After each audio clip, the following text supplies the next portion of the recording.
If you are looking for getting more Ultimate Team coins, instead of buying them with real money, go to the auction market and trade. It's more rewarding, cheaper, and pretty easy to do as well. Hey guys, SlamFan92 here again today with episode number 3 of Trading in Leagues. In the last episode we left off with around about 43,000 coins, and for this episode I'm going to focus on the Airtricity League and only trade with players from that Irish league. And as you can see here already, I proved to you, as in every episode, that all of these players are actually from the Airtricity League, as you can see in the bottom of the screen basically. And I've gotta say, this was probably the most difficult task for me so far in this series. I kind of set up myself a challenge with this series, of course, trading with these rather unused and rather not so often traded players. And especially this league was pretty tough for me because there aren't many silver players to begin with in this league, and I don't think any gold player at all. And secondly, there weren't too many inform cards in this league, which kind of made it a lot more difficult than I would have had expected it in the first place. Got 2 of these silver Forester cards, who are actually a lot cheaper than the bronze inform he has got, and the bronze inform Patterson you could see there, who was by far the most expensive player I got in this episode. And then I got a lot of the players, multiple times, and that's basically due to the fact that there aren't many players you can trade with. The Quigley is very good to trade with, and so is this Dennehy as well. I hope I pronounced this correctly because he's got 90 in pace. But Quigley, I think he's got actually 2 versions. I think one being at Shamrock Rovers and the other one being at the Sligo Rovers. I'm not too sure about the pronunciation of the names once again, so my apologies to any Irish people if I mispronounced these names. Anyways, Quigley very nice to trade with because he's got 4-star skills, 4-star weak foot, decent pace on him, and he's probably one of the better strikers you can get in that league. Moving on to the center back here, only 52 in pace, but 63 defending and 69 heading, and especially in the 4-1-2-1-2 formation, I definitely thought that I could make some profit on him, which of course happened in the end.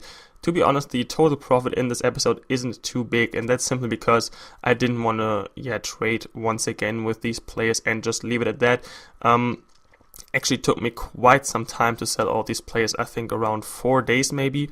Of course, for these episodes I always need everybody to sell basically, and that's kind of getting a little bit tough over the time, and some of these players just wouldn't sell quicker, and I didn't want to lower their prices too much because I didn't want to lose out on too much profit. Like for example here on this Kelly, he took quite a while to sell, even though he's got 90 pace, he's only 57 overall rated and not the greatest player, to be perfectly honest. And then finally, I think the player I had the most difficulties with selling is actually this Rusk here, 55 overall rated. I thought I might give it a shot and trading him, but it turned out to be very, very difficult to even sell him for these low amounts of profit. Moving on to actually all the players being sold, and as you can see in the top right hand corner, just above 58,000 coins. But I made a quite kind of mistake that I actually didn't sell all the players. One player was left.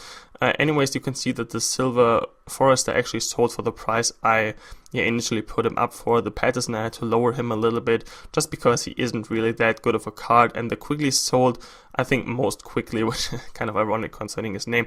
Anyways, the 2 center backs in the 4-1-2-1-2 formation sold as well after I lowered their price, I think by 100 coins each. And as you can see there already, the 1 Rusk, I actually don't know if that's the one in the 4-1-2-1-2 or in the 4-3-3 formation, but he didn't sell. And actually, after I recorded this clip, it actually took me 4 more attempts, so 4 more hours to sell this 1 card, which kind of was symbolic for this episode, to be perfectly honest, because it took a lot of time to actually sell these players. As you can see here, eventually in the last clip of this episode, I'm going to show you that he indeed eventually sold for, I think, the 900 coins or the 850 coins. Maybe let's quickly check that out. Yes, he sold for 900 coins, and there in the top right hand corner you can see just under 59,000 coins. Of course, I would have liked to attempt to get to 60,000 coins in this episode, but nevertheless, in the next episode I'm going to focus on the Swedish league, which I think I can now already say is going to be a little bit more easy to actually trade in.